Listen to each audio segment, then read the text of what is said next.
என்ன வாழைக்காய் வச்சு படைக்கிறாங்க? என்னப்பா பாக்குற? என்ன தெரிகிறது? அது ஒண்ணுமில்லடா. வாழைப்பழம் வாங்கினா டெய்லி ஒண்ணு வாங்கினேன். அப்போஸ் குளுக்கோஸா? அப்போஸ்ங்க, அப்போஸ்னா ஆமான்னு அர்த்தம். இதே இது வாழைக்காய் வாங்கிட்டா வாரத்துக்கு ஒண்ணு வாங்கினா போதும்ல? எப்படி ஐடியா?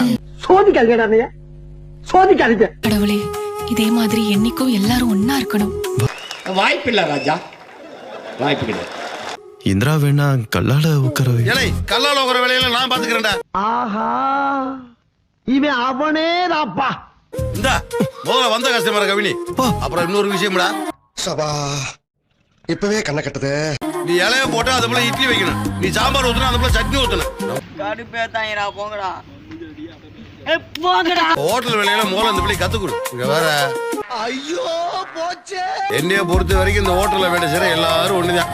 போய் வேலையை கத்துக்கொடு. வாழ்க்கைன்னா சில அடிகள் விழத்தான் யாப்பா. குடும்பங்களின் உறவுகளை சொல்லும் ஒரு குடும்ப உணவகத்தின் கதை. தேவையில்லாத ஐடியாலாம் கொடுத்துட்டு நம்மள இறக்கி விட்டு வெடிக்க பாக்குறானே. ஒன்னா இருக்க கத்துக்கணும். மறக்காம சர்ப்ரைஸ் பண்ணுங்க. தேங்க்யூ.